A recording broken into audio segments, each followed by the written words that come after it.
Hello दोस्तों, स्वागत है आप सभी लोगों का राजस्थान एकेडमी पर। मैं प्रवीण सिंह आप सभी लोगों के साथ में विभिन्न प्रकार की प्रतियोगी परीक्षाओं के लिए साइंस की क्लासेस लेकर के आता हूं। वो चाहे सेकंड ग्रेड हो, एलडीसी हो, लैब असिस्टेंट हो, पटवारी हो, कांस्टेबल हो और ग्राम सेवक हो, आपका फर्स्ट ग्रेड हो, सभी एग्जाम्स के लिए हमने साइंस पढ़ाई है।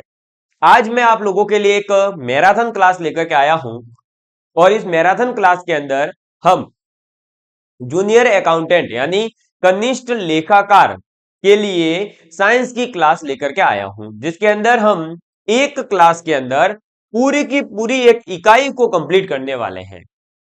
एक इकाई का मतलब हुआ जो आपका पहले वाले जो टॉपिक दे रखे हैं ना, जिसमें फिजिकल एंड केमिकल रिएक्शन आ गया, ऑक्सीडेशन रिडक्शन रिएक्शन आ गई, इसके बाद में उसके अंदर आपके जो दे रखे हैं सोप एंड डिटर्जेंट, सीएफसी, आपका सीएनजी, वो पूरा का पूरा एक यूनिट अभी अपन सिलेबस डिस्कस करेंगे, उसके बाद इस मैराथन क्लास को रन करने वाले हैं।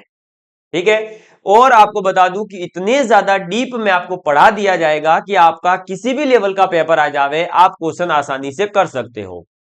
जो नया विद्यार्थी जुड़ रहा है, एक बार क्लास को देखना, आपको पता चल जाएगा कि इस क्लास का लेवल, इस क्लास के कंटेंट का लेवल किस लेवल तक का है। यानी आपको इस बात की गारंटी दी जा सकती है कि जिस लेवल पर जाकर के आपको साइंस के नोट्स हम बनाकर देंगे, उस लेवल पर साइंस के नोट्स आपको नहीं मिल सकते। ये मेरी गारंटी है। आप चाहे तो एक बार क्लास देखिएगा, फिर बात करना इस पे, खुद ही आप लिख के दोगे कि really this is content very important. हमारा टारगेट रहेगा 75 आउट ऑफ 75, यानी कि अपना टारगेट पूरा 100% रहेगा। एक क्वेश्चन जो है इधर उधर नहीं हो, ऐसा अपना उद्देश्य रहेगा। ठीक। मेरे बारे में बता दूं, क्योंकि नए विद्यार्थी जुड़ सकते हैं इस वीडियो के माध्यम से, तो हो सकता है कि उनको डाउट हो। तो मैं लैब असिस्टेंट में सिलेक्टेड हूं, एलडीसी सिलेक्टेड हूं, ऐसा आपका PTET, IIT JEE mains, SSC MTS, RRB ALP जैसे कुछ एग्जाम्स भी मैंने निकाल रखे हैं। ठीक है। चलिए, सबसे पहले अपन सिलेबस को डिस्कस कर लेते हैं। आपको दिखाई दे रहा होगा, नहीं दिख रहा है तो आप अपने पास में, हमारे यहाँ का रूल है, जो भी विद्यार्थी हमसे पढ़ेगा उसको पहले जो चीज यहां दिख रही है वो प्रिंटेड फॉर्म में अपने पास होनी चाहिए। यानी ये सिलेबस आपके पास प्रिंटेड फॉर्म में होना चाहिए। और इस सिलेबस में अगर आप देखोगे तो पहले आपके दे रखा है ये वाली यूनिट आज अपन पूरी करने वाले हैं। टोटल आपके 5 यूनिट है, 5 वीडियो आएंगे, 5 यूनिट पूरी। पहली यूनिट क्या है देखो, फिजिकल एंड केमिकल रिएक्शन, यानी कि भौतिक और रासायनिक अभिक्रियाएं, ऑक्सीडेशन एंड रिडक्शन अभिक्रियाएं। ठीक है। और कोलाइडल सॉल्यूशन, कॉलिगेटिव प्रॉपर्टीज। इसके बाद मेटल एंड नॉन मेटल्स, धातु और अधातु, उनके यौगिक से रिलेटेड क्वेश्चन पूछे जाते हैं बेसिकली। हाइड्रोकार्बन्स, ठीक है, जिसमें कार्बन और हाइड्रोजन दोनों होते हैं, उन्हें हाइड्रोकार्बन्स कहा जाता है। इनमें आईयूपीएससी नामकरण वगैरह आपसे पूछा जाएगा। एल्कीन क्या है, एल्काइन क्या है, एल्केन क्या है, ये पूछा जाएगा। क्लोरोफ्लोरोकार्बन, सीएफसी, पूरा डिटेल में बताएंगे। Compressed natural gas, CNC, sorry CNG, और सोप एंड डिटर्जेंट पेप्टिसाइड्स, यानी साबुन और अपमार्जक, ये आपको पढ़ना है। तो इसके अंदर बेसिकली पढ़ना क्या है, थोड़ा सा हिंदी में समझ लीजिए। भौतिक और रासायनिक अभिक्रियाएं जो होती है, भौतिक और रासायनिक परिवर्तन जो होते हैं वो पढ़ने हैं। अपचयन उपचयन की जो अभिक्रियाएं होती है उनको पढ़ना है। इसके बाद में आपको पढ़ना है साबुन और अपमार्जक के बारे में। क्लोरोफ्लोरोकार्बन एक कंपाउंड है, उसके बारे में पढ़ना है। आपको कंप्रेस्ड नेचुरल गैस और एलपीजी गैस वगैरह जो होती है उनके बारे में पढ़ना है। इसके अलावा आपको इसके अंदर पढ़ना है धातु और अधातुओं के बारे में, कि धातु क्या होते हैं, अधातु क्या होते हैं, और इनमें क्या अंतर होता है। इस प्रकार की चीजों को पढ़ना है। ठीक है। मैं आपको पहले ही बता दूं कि आपके 25 क्वेश्चन आने वाले हैं। थोड़ा सा अगर मैं पैटर्न पर बात करूं तो आपके 25 क्वेश्चन आएंगे। एक क्वेश्चन 3 मार्क्स का होगा, यानी टोटल साइंस 75 मार्क्स की आने वाली है। ठीक है। 25 क्वेश्चन आएंगे, 3-3 मार्क्स के, 75 नंबर हो गए आपके टोटल। अब इसके अंदर आपके टोटल 5 यूनिट है सिलेबस में। कितनी यूनिट है? 5। देखिए, एक यूनिट अपन आज डिस्कस करेंगे, दूसरी फिजिक्स की है, और साइंस एंड टेक्नोलॉजी जिसमें स्पेस टेक्नोलॉजी मेंशन है। थर्ड है एनवायरमेंट और बायोटेक्नोलॉजी से मिक्स। लास्ट वाली ये जो है आपकी हेल्थ एंड ब्लड से रिलेटेड है, और फिर जो फिफ्थ वाली है वो भी आपके बायोटेक्नोलॉजी और हेल्थ को मिक्स किया गया है इसके अंदर, जिसमें टेस्ट ट्यूब बेबी है, स्टेम सेल्स है, क्लोनिंग है, ये सब बहुत आसान आसान चीजें पढ़ाई जाएगी आपको मजेदार टेक्निक के साथ। तो ऐसा कह सकते हैं कि 5 यूनिट है, 5 आपके 25 क्वेश्चन देने हैं, तो पर यूनिट से 5 क्वेश्चन अगर उठाए जाते हैं तो आज अपन जो पढ़ने वाले हैं उसमें से 5 क्वेश्चन आने की संभावना है, और 5 तिया 15, 15 नंबर का कंटेंट आज अपन पढ़ने वाले हैं। ठीक है, चलिए तो अब बढ़ते हैं आगे। ये देखिए, सबसे पहले बता दूं आपको कि मैं वैसे तो लिख करके फिर पढ़ाता हूं, लेकिन हमारे पास में समय कम है और हमें लॉन्ग क्लास लेनी है। अब लंबी क्लास में अगर हम जो है लिख करके बैठे तो फिर ये जो है बहुत बड़ा कंटेंट है, बहुत ज्यादा टाइम लगेगा। तो इन सभी को मैंने क्या करा है, पीडीएफ नोट्स में कन्वर्ट कर दिया है। ये अपने पास में 31 पेज के नोट्स हैं। ठीक है, 31 पेज के नोट्स को मैं आप लोगों को पढ़ाने वाला हूं, और नोट्स में जो लिखा हुआ है वो पूरा पढ़ करके और समझा करके फिर आगे बढ़ूंगा, फिर आगे यूनिट पढ़ाई जाएगी। अगर आप लोगों को ये कंटेंट अच्छा लगता है तो प्लीज कमेंट करके बस बता दीजिएगा, बाकी इससे ज्यादा मुझे कोई आपसे जो है नहीं चाहिए है। चलो आज की क्लास की करता हूं मैं शुरुआत। बढ़िया से रेड पेन ले लेता हूं, एकदम पतला सा, ताकि आपको ये जो है पूरा का पूरा कंटेंट दिखाई दे जावे। अब देखिएगा, इसके अंदर आप हम पढ़ने जा रहे हैं भौतिक और रासायनिक परिवर्तन के बारे में पहले, क्योंकि आपके सिलेबस में केमिकल एंड फिजिकल रिएक्शंस दे रखी है, लेकिन वो अभिक्रियाएं होगी कब, जब उनमें कुछ ना कुछ परिवर्तन आएगा, और क्वेश्चन पूछा जाता है केमिकल और फिजिकल चेंजेस से रिलेटेड, तो हमें वो पढ़ना होगा पहले। तो पढ़ने जा रहे हैं अपन क्या, केमिकल और आपके भौतिक परिवर्तन क्या होते हैं। तो भौतिक परिवर्तन जो होते हैं वो होते हैं तत्व और मिश्रण की वजह से। किसकी वजह से होते हैं, ये ध्यान रखना कि भौतिक परिवर्तन किसमें होंगे, तो तत्व और जो मिश्रण है उनकी वजह से तो भौतिक परिवर्तन आता है, और रासायनिक परिवर्तन किसमें होगा, यौगिक में होगा। किसमें होगा, यौगिक के अंदर रासायनिक परिवर्तन होगा। तो ये याद रखना कि भौतिक परिवर्तन होगा तत्व और मिश्रण में, और आपके यौगिकों में क्या होगा, रासायनिक परिवर्तन होगा। ये पूछा जाता है ऐसा, इसलिए याद रखना। फिर अब हमें ये भी तो पता होना चाहिए भाई कि तत्व, मिश्रण और यौगिक है क्या है। परिवर्तन तो मान लिया, याद कर लूंगा, लेकिन ये है क्या। तो पहले बात करता हूं मैं तत्व के बारे में, यानी एलिमेंट के बारे में। तो एक ही प्रकार के परमाणुओं से मिलकर बना जो पदार्थ होता है उसे हम तत्व कहते हैं। क्या, एक ही प्रकार के परमाणुओं से मिलकर के जो पदार्थ तैयार होता है वो हमारा तत्व कहलाता है, एलिमेंट कहलाता है।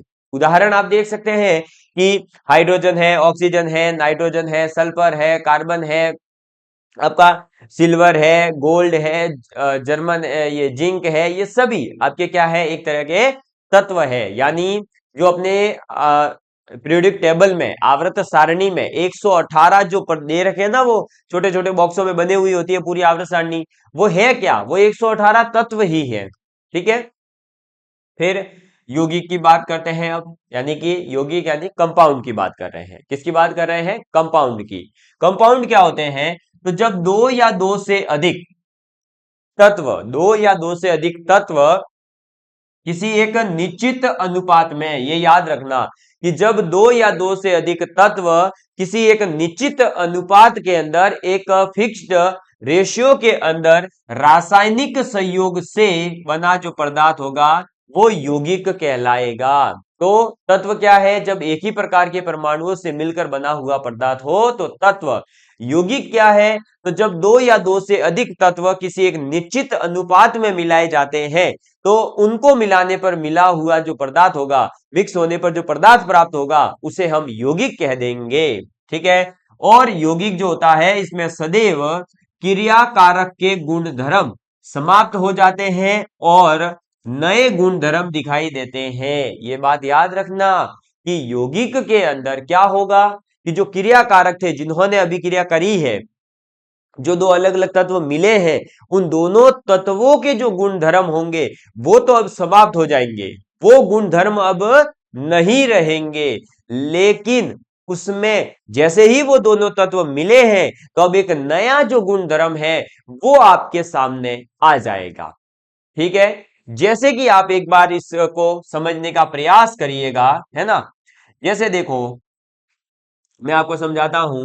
एक अपन ने ले लिया हाइड्रोजन तत्व, और एक अपन ने ले लिया ऑक्सीजन तत्व। क्या लिया? एक लिया हाइड्रोजन, एक लिया ऑक्सीजन। इन दोनों को मिला दिया, और मिलाने पर हाइड्रोजन और ऑक्सीजन मिल करके बन जाते हैं जल, H2O।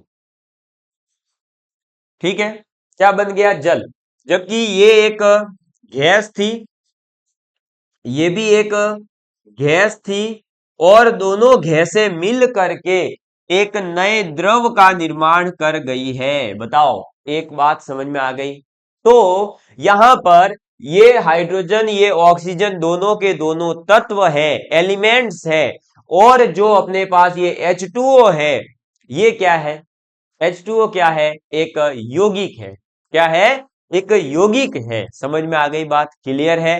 तो मुझे उम्मीद है कि आप लोग तत्व और यौगिक के अंदर डिफरेंस, और तत्व और यौगिक क्या है वो समझ पाए होंगे। ठीक है, अब देख लो, उदाहरण और है, मैंने भी दिया था, इसके अलावा भी उदाहरण दे रखे हैं। जैसे कि एक कार्बन और ऑक्सीजन को अगर मिला दिया जाए, किसको मिला दिया जाए? कार्बन और ऑक्सीजन को। भाई कार्बन है और इधर ऑक्सीजन है, कार्बन और ऑक्सीजन जब मिलेंगे तो ये बनाते हैं कार्बन डाइऑक्साइड। अब ये एक बहुत ही अलग रिएक्शन है, बहुत ही शानदार सी रिएक्शन है, आप इसको समझिए। कैसे सर? ऑक्सीजन क्या करती है? अरे भाई, है ऑक्सीजन क्या करे? ऑक्सीजन आग लगावा है। ऑक्सीजन क्या करे है? आग लगाड़े है। ये ऑक्सीजन जो है ना, ये दूसरों के घर में आग लगाने का काम करती है। कौन है ये? ये जो अपने घर के आस पड़ोस वाले होते हैं ना, जो देरानी जेठानी में झगड़े करवाने में लगे रहते हैं, आग लगाते रहते हैं, फिर अंदर घी डालते रहते हैं थोड़ा थोड़ा करके, है ना। वो ही लोग यहाँ पर है। तो ये ऑक्सीजन जो है वो आग लगाने वाला होता है, आग लगाने में सहायक होता है। लेकिन वहीं पर ये कार्बन डाइऑक्साइड क्या है? ये आग बुझाने वाले हैं। ये कौन है? आग बुझाने वाला। आपने देखा होगा हॉस्पिटल्स में, बड़ी बड़ी स्कूलों में, और आपके बड़ी बड़ी फैक्ट्रियों में, या फिर और भी कोई बड़ी बड़ी होटल्स वगैरह में भी आप जाओगे, तो वहां पर ऑक्सीजन से भरे हुए, सॉरी, कार्बन डाइऑक्साइड से भरे हुए रेड रेड सिलेंडर इतने इतने से लगे रहते हैं ना, दीवारों पे से चिपके रहते हैं ना। देखे हैं आपने सभी ने, उसमें लिखा होता है CO2। तो एक बात समझ में आई आपको क्या? ये खतरनाक रिएक्शन कैसे है? मैंने क्या बोला कि क्रिया कारक के गुणधर्म समाप्त हो जाते हैं। यहां देखो, ऑक्सीजन आग लगाने वाला था, लेकिन जैसे ही ये कार्बन के साथ मिला तो एक नया यौगिक बना, जो कि है कार्बन डाइऑक्साइड। और कार्बन डाइऑक्साइड आग बुझाने में सहायक होता है। तो हम इसको ऐसे भी समझ सकते हैं कि एक अच्छे व्यक्ति कार्बन ने क्या करा? एक ऑक्सीजन बुरे व्यक्ति से दोस्ती करी, और बुरे व्यक्ति की जो बुरी आदत थी आग लगाने की, उसको मिटाया, और एक नया उसको आदमी बना दिया, और वो बना दिया CO2, जो आग बुझाने में सहायक है। समझ में आई बात? ठीक है, तो ऐसे याद रखना कि यौगिक क्या होते हैं।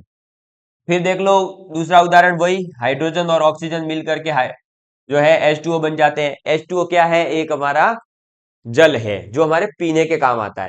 वहीं पर अगर हम देखिए हाइड्रोजन और ऑक्सीजन को मिलाते हैं, क्या करते हैं? हाइड्रोजन और ऑक्सीजन को मिलाते हैं, लेकिन अगर हमने ऑक्सीजन की थोड़ी सी मात्रा ज्यादा ले ली, तो एक नई रिएक्शन हो जाती है, और वो होती है H2 + O2 gives you H2O2। और ये H2O2 क्या? पर ऑक्साइड है। ये क्या है? हाइड्रोजन पर ऑक्साइड। और हाइड्रोजन पर ऑक्साइड जो होता है ना, ये H2O2, ये एक विषैला पदार्थ है। क्या है? विषैला पदार्थ है। तो आपने देखा, हाइड्रोजन ऑक्सीजन मिल करके जल भी बना सकते हैं, जो पीने के लिए काम का है, और जल है तो जीवन है। आपको पता ही है, जल है तो कल है, जल है तो जीवन है, मछली जल की रानी है, जीवन उसका पानी है, हाथ लगाओ तो डर जाएगी, बाहर निकालो मर जाएगी। समझ में आई बात?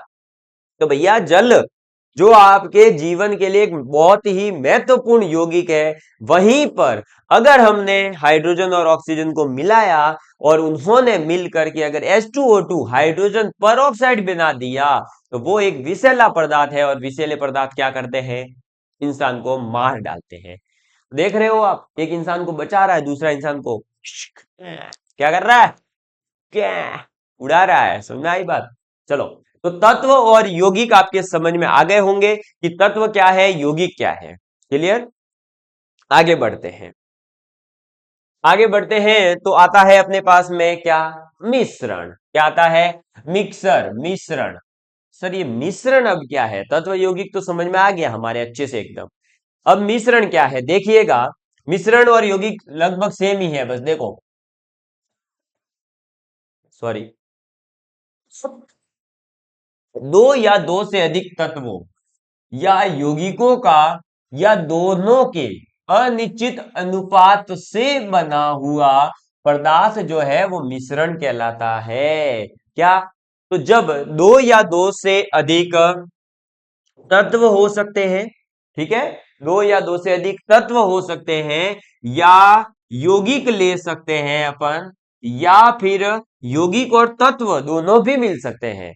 तो दो या दो से अधिक तत्व मिला दो, या दो या दो से अधिक यौगिक मिला दो, या यौगिक और तत्व मिला दो, लेकिन मिलाना किस अनुपात में है? अगर सेम अनुपात में मिलाया तो यौगिक बनता है, इनको मिलाना है अनिश्चित अनुपात में। किस अनुपात में मिलाना है? अनिश्चित अनुपात में, अनडिफाइंड रेशियो। कोई ऐसा फिक्स रेशियो नहीं है, आप किसी भी अनुपात में मिला दीजिए, तब क्या बनेगा? मिक्सर बन जाता है। तो आपको याद रखना है, तत्व जो है एक ही प्रकार के परमाणुओं से मिलकर बनता है, और दो या दो से अधिक तत्व जब निश्चित अनुपात में मिलते हैं तो यौगिक बनता है।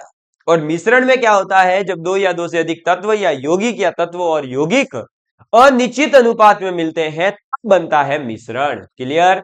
देखिए, अब वहां पर आपको मैंने एक बात याद रखाई थी, क्या? यौगिक में, कि जो क्रिया कारक होते हैं उनके गुण धर्म समाप्त हो जाते हैं, और जो नया यौगिक बना है वो अपने नए गुण धर्मों को प्रदर्शित करता है। लेकिन अगर बात की जाए मिक्सर की, तो मिक्सर के अंदर क्या होता है भैया, कि इसमें जो क्रिया कारक है उस क्रिया कारकों के गुण धर्म जो है वो मिक्सर में उपस्थित रहते हैं, मिश्रण में उपस्थित रहते हैं। समझ में आ गई बात? क्लियर है एकदम अच्छे से? यौगिक में नए गुणधर्म आ जाएंगे, मिक्सर में यानी मिश्रण में कोई नए गुणधर्म नहीं आएंगे, वो पीछे के गुणधर्म उसमें उपस्थित रहेंगे ही रहेंगे। ठीक है, डंके की चोट पर उपस्थित रहेंगे वो उसमें। आगे बढ़ते हैं। अब बात करते हैं अपन एक इरिवर्सिबल और रिवर्सिबल रिएक्शन की, यानी उत्क्रमणीय परिवर्तन क्या होते हैं और अनुत्क्रमणीय परिवर्तन क्या होते हैं। तो देखिएगा, उत्क्रमणीय परिवर्तन, उत्क्रमणीय परिवर्तन वे परिवर्तन होते हैं जो विपरीत दिशा में भी संभव हो। उत्क्रमणीय परिवर्तन कौन से परिवर्तन है? तो ये वो परिवर्तन है जो विपरीत दिशा में भी संभव हो। विपरीत दिशा में संभव होने का मतलब है कि आपके हाइड्रोजन और ऑक्सीजन मिल करके बनाते हैं H2O, ठीक है, फिर अपन ने H2O को भी गर्म किया या ठंडा किया या कुछ न कुछ करके वापस से क्या हाइड्रोजन और ऑक्सीजन गैस प्राप्त कर सकते हैं? अगर कर सकते हैं तो उत्क्रमणीय अभिक्रिया होगी, और अगर नहीं कर सकते तो अनु उत्क्रमणीय अभिक्रिया होगी। समझ में आ गई बात? तो जो अभिक्रिया या जो परिवर्तन विपरीत दिशा में भी संभव होता है उसे उत्क्रमणीय परिवर्तन कहते हैं। ठीक है, और ये जो परिवर्तन होते हैं ये अस्थायी होते हैं। ये परिवर्तन कैसे होते हैं? अस्थायी परिवर्तन होते हैं। समझ में आ गई बात? याद रखना। अब बात करते हैं अनु उत्क्रमणीय परिवर्तन। कैसे परिवर्तन? अनु उत्क्रमणीय परिवर्तन। अनु उत्क्रमणीय परिवर्तन तो वे परिवर्तन जो विपरीत दिशा में संभव नहीं होते हैं। और जो विपरीत दिशा में अगर संभव नहीं है तो इसका मतलब क्या हुआ कि एक बार जो बन गया वो बन गया, एक बार जो परिवर्तन हो गया वो हो गया, अब उसके अंदर किसी प्रकार का कोई चेंज नहीं कर सकते अपन। तो ऐसे परिवर्तन को अपन क्या कहेंगे? स्थायी परिवर्तन कहते हैं। तो उत्क्रमणीय परिवर्तन को अस्थायी परिवर्तन भी कह सकते हैं और अनुत्क्रमणीय परिवर्तन को स्थायी परिवर्तन कह सकते हैं। उत्क्रमणीय परिवर्तन वे होते हैं जो विपरीत दिशा में भी संभव होते हैं। अनुत्क्रमणीय परिवर्तन वे होते हैं जो विपरीत दिशा में संभव नहीं होते। ठीक, याद रखना।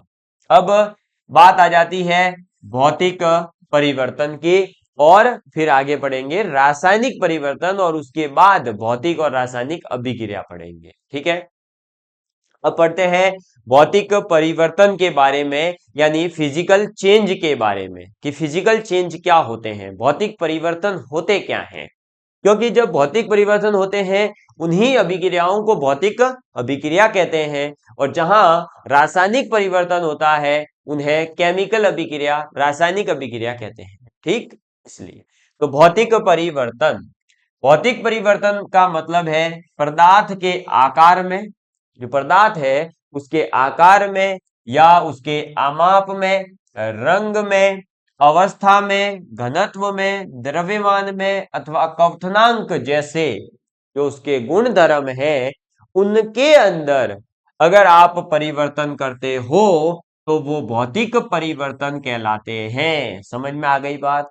तो भौतिक परिवर्तन का मतलब क्या है? पदार्थ का जो आकार है, पदार्थ का जो रंग है, उसका जो क्वथनांक है, उसका जो घनत्व है, इसमें जब आप परिवर्तन करते हो उसके अंदर परिवर्तन, जो बाहरी परिवर्तन, एक तरह से भौतिक परिवर्तन का सीधा सा मतलब होता है बाहर की ओर परिवर्तन, जो आपको बाहर से ही दिखाई दे रहे। समझ में आई बात? जैसे देखो, ये मैंने ब्लैक कलर के पहन रखे हैं कपड़े आज एकदम, है ना, अभी मैं इसको उतार दूं और रेड कलर के पहन के आऊं तो ये हो गया एक भौतिक परिवर्तन, कलर चेंज हो गया है। रेड अब ब्लैक से क्या हो जाएगा? रेड हो जाएगा। रेड के बाद मैंने व्हाइट पहन लिया मान लो, तो वो क्या कहलाएगा? आपका भौतिक परिवर्तन कहलाता है। तो भौतिक परिवर्तन में किसमें चेंज होता है ये कई बार पूछ लिया जाता है। ठीक है, तो किसमें चेंज होगा? आकार में, उसके आमाप में यानी साइज में, रंग में, अवस्था में, द्रव से आपका ठोस बन जाएगा, ठोस से गैस बन जाएगी, गैस से वापस द्रव बन जाएगा, इस प्रकार के परिवर्तन। अवस्था मतलब घनत्व, डेंसिटी में, द्रव्यमान में, क्वथनांक में, इनमें जो परिवर्तन होता है वो भौतिक परिवर्तन कहलाता है। अब इसमें कुछ प्रॉपर्टीज है, यानी कुछ बातें हैं जो याद रखनी है, सीधे सीधे एग्जाम में पूछी जाती है। इसमें क्या होगा? भौतिक परिवर्तन में जो पदार्थ का रासायनिक संगठन है, यानी केमिकल कंपोजिशन जो है उसका, यानी वो जिस प्रकार के पदार्थों से मिलकर बना है, जिस प्रकार के परमाणुओं से मिलकर बना है, उनमें कोई परिवर्तन नहीं आता है। ठीक है ना, उसमें कोई चेंज नहीं आने वाला। जैसे अपने शरीर के अंदर आप लोग सभी जानते हैं कि अपने शरीर में कुछ केमिकल्स होते हैं। अब वो केमिकल्स मेरे कपड़े चेंज करने से थोड़ी बदल जाते हैं। कपड़े बदलने से अगर केमिकल बदलेगा तो फिर हर इंसान हर बार कपड़े अलग अलग पहनता रहता होगा, तो उसके शरीर में अलग अलग प्रकार के केमिकल पाए जाते होंगे। ऐसा नहीं होता है ना। तो उसी को अपन क्या कहते हैं? भौतिक परिवर्तन कहते हैं। समझ में आ गई बात अच्छे से? एकदम परफेक्ट।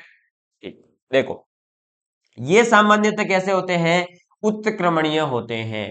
तो भौतिक परिवर्तन जो होते हैं वो उत्क्रमणीय परिवर्तन होते हैं। क्यों सर? सामान्यतः लिखा है, वैसे मैंने 100% होंगे ये जरूरी नहीं है, लेकिन सामान्यतः यही होता है। क्यों होता है? देखो कैसे, ब्लैक कलर का पहन रखा है, उतार दिया, रेड कलर का पहन के आ गया। ठीक है, फिर आपने बोला कि सर रेड में आप स्मार्ट नहीं लग रहे हैं, आपने बोल दिया ब्लैक में आप ज्यादा स्मार्ट लग रहे थे। अब मेरे को भी लगा भाई स्मार्ट तो दिखना पड़ेगा, मैं चुक चुक चुक चुक जो गया और जा करके क्या करके आ गया? रेड उतार दिया, ब्लैक पहन करके आ गया। अब बताओ परिवर्तन कैसा हुआ? कैसा हुआ? ये उत्क्रमणीय ही तो हुआ। इसमें देखो पहले रेड पहना था, मैंने रेड उतार के ब्लैक कर दिया वापस, तो इसमें परिवर्तन पॉसिबल था। वहीं पर मान लो मैंने अपने चेहरे पर पूरा रेड कलर अगर जो है करवा दिया होता, फिर क्या रेड कलर उतरता पूरा एकदम से और दूसरा कलर लगता? अगर एशियन पेंट मान लो दीवारों पे लगा दिया तो पूरा पूरा थोड़ी तब का तब साफ होता है। समझ में आई बात? तो वो फिर केमिकल चेंज कहलाता। क्लियर? या मान लीजिए आप इसको ऐसे समझ लीजिए, अपने पास में सेब है ना, सेब एप्पल अपन खा रहे थे, आधी खाई और आधी अपन छोड़ के चले गए। वापस आए 2 घंटे बाद, अपन ने सोचा था कि यार बड़ी पड़ी होगी सेब, जा करके खा लेंगे, वो तो पूरी भूरी भूरी हो गई। अब वो भूरी हुई है तो उसको ऐसा नहीं है कि 2 घंटे और पड़ी रखो वो वापस सेब में कन्वर्ट होगी, नहीं होने वाली किसी भी प्रोसेस से वो। ठीक है? तो ये आपका केमिकल और भौतिक परिवर्तन है और कुछ नहीं। ये ऊष्मीय प्रसार जो है वो भौतिक परिवर्तन कहलाता है। ठीक है ना? ये बात भी ध्यान रखना कि जो ऊष्मीय प्रसार होता है ना, हीटिंग एक्सपेंशन जो होता है, वो आपका एक भौतिक परिवर्तन का ही उदाहरण है। इसमें आप ऐसे समझ सकते हैं कि जैसे आपने भाई कोई ऐसी चीज ले ली, जैसे अपने पास में मक्खन है, अपने पास मान लो मक्खन पहले ठोस होगा एकदम, अगर जैसे आपने फ्रिज में रखा होगा तो फिर उसको जैसे ही आप गर्म करने लगते हो तो वो धीरे धीरे धीरे धीरे धीरे धीरे क्या होता है, लिक्विड में फैलता जाता है, ऐसे ऐसे फैलता है ना थोड़ा। तो वो फैलना, उसमें जो प्रसार हुआ, वो एक भौतिक परिवर्तन का उदाहरण है। ठीक है? वो हालांकि वो अलग चेंज हो जाएगा, मक्खन से घी बन जाने के बाद वो नहीं चेंज आने वाला, वो भौतिक परिवर्तन नहीं है, लेकिन ऐसा समझाना चाह रहा हूं मैं कि वैसे परिवर्तन को उसमें प्रसार जहां होता है, जैसे चीज किसी रबड़ की चीज को गर्म किया, वो चौड़ी हो गई, बाद में वो ठंडी होने के बाद वापस पास में आ जाती है। ठीक है?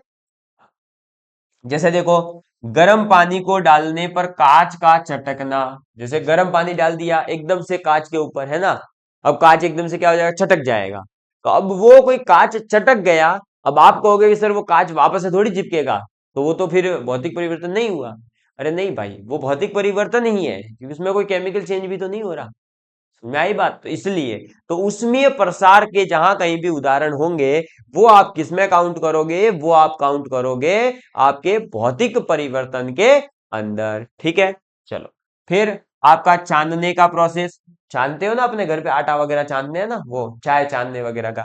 फिर आसवन विधि है, संघनन विधि है, वाष्पीकरण है, निथारना है, जैसे अपन कपड़े भिगोए हुए होते हैं एकदम से, फिर मसलने के बाद थोड़ी देर सुखाते हैं ना, या तो झटका लगा करके या यूं ही निथार देते हैं ताकि वो पानी निकल जाए अंदर से, निथारने का मतलब। तो वो सब जो चीजें आप करते हो, वो सभी प्रक्रम जो है आपके उत्क्रम प्रक्रम कहलाते हैं, या फिर आपके उत्क्रमणीय परिवर्तन कहलाते हैं। क्यों? क्योंकि जो चीज आपकी भीगी हुई थी वो सूख गई निथारने से, वापस आप उसको भिगा दीजिए, वो भीग जाएगी, है ना, इसलिए। ठीक? तो ये याद रखना कि आपके चांदना, आसवन विधि, संघनन, वाष्पीकरण और निथारना, ये पांचों के पांचों प्रोसेस उत्क्रमणीय होते हैं। ठीक? चलो, नेक्स्ट फिर आ जाता है अब पदार्थ की अवस्थाओं के बारे में। एक मिनट, अच्छा ये हो गया, ठीक है, मिश्रण वगैरह ठीक हो गया, सब हो गया। अब बात करते हैं पदार्थ की अवस्थाओं के बारे में थोड़ी सी, ताकि आपको समझ में आ जावे।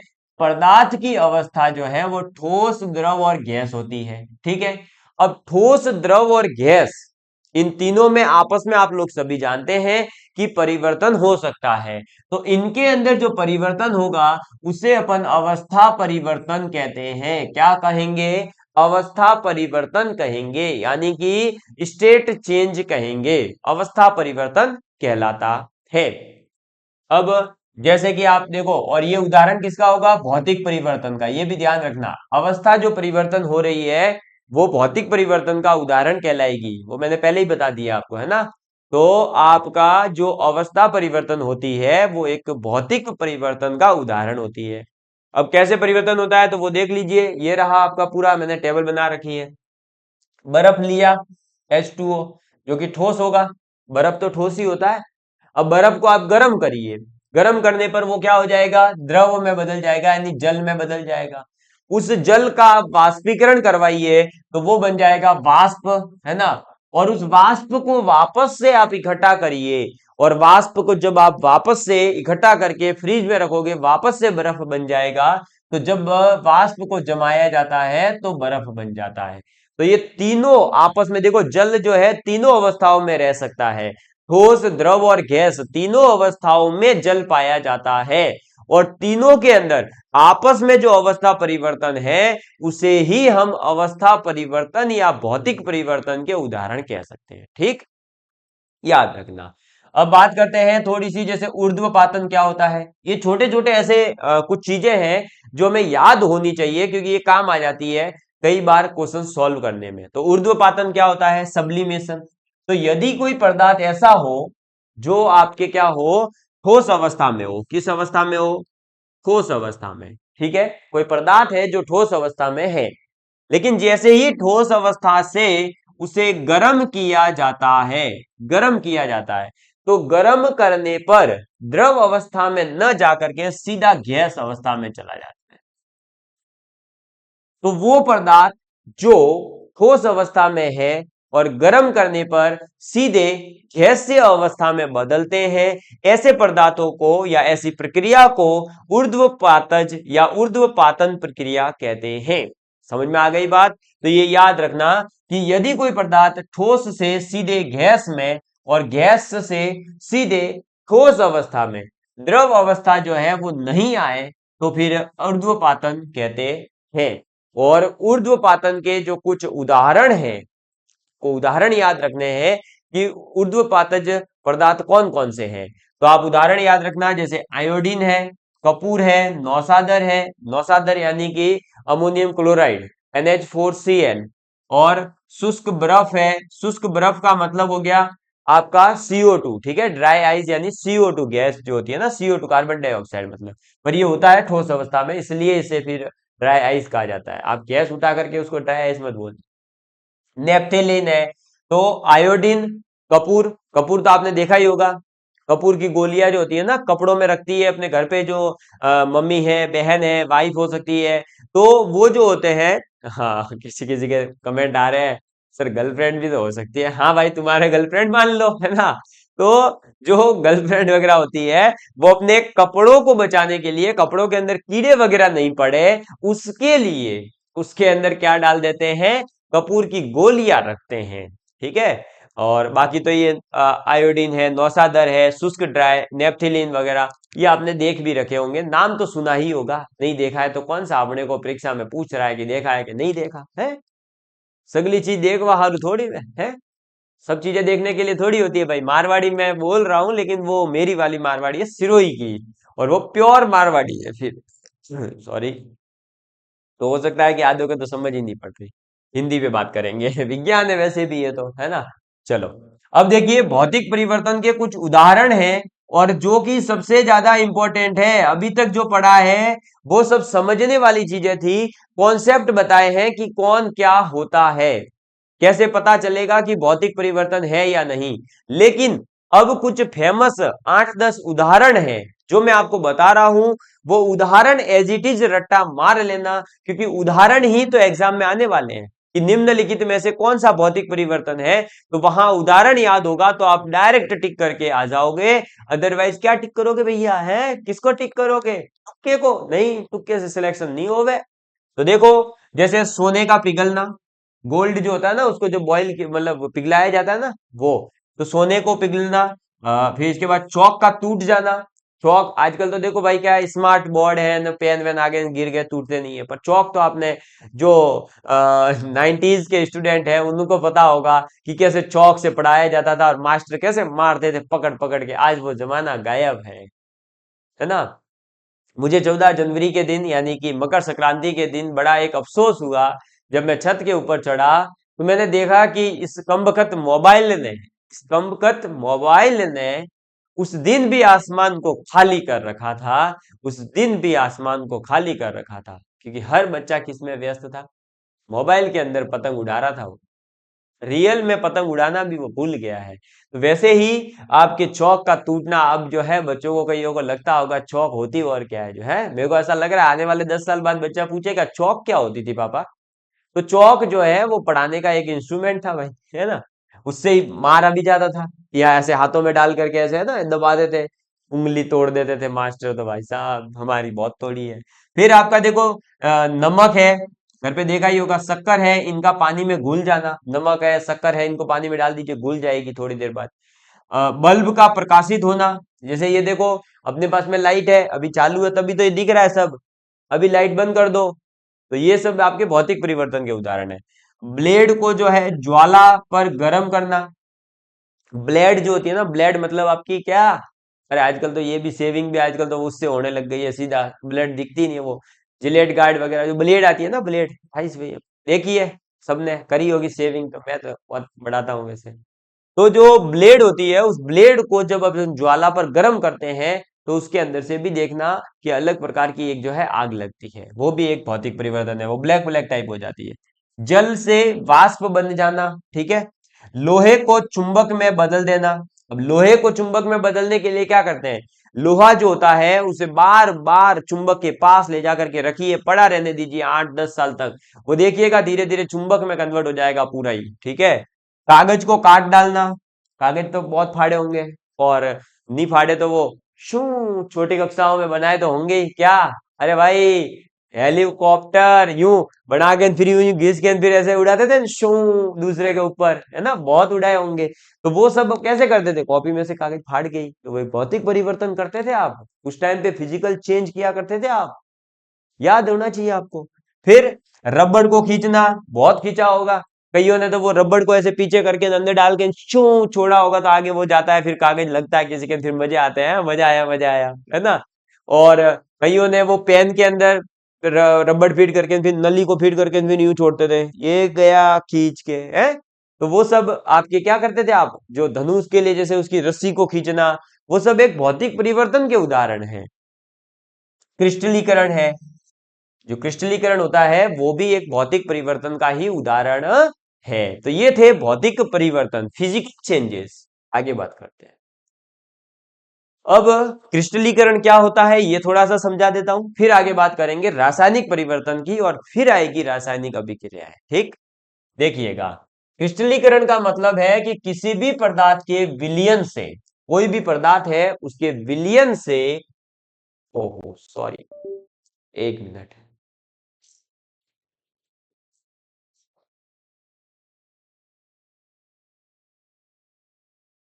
सॉरी दोस्तों, थोड़ा सा टेक्निकल इशू आ रहा है, इस वजह से आगे की क्लास जो है अपन एक साथ रिकॉर्ड करके आपके लिए पूरी मैराथन अपलोड कर देंगे। धन्यवाद आप सभी लोगों का, love you all of you, please take care and please share with your friends, thank you.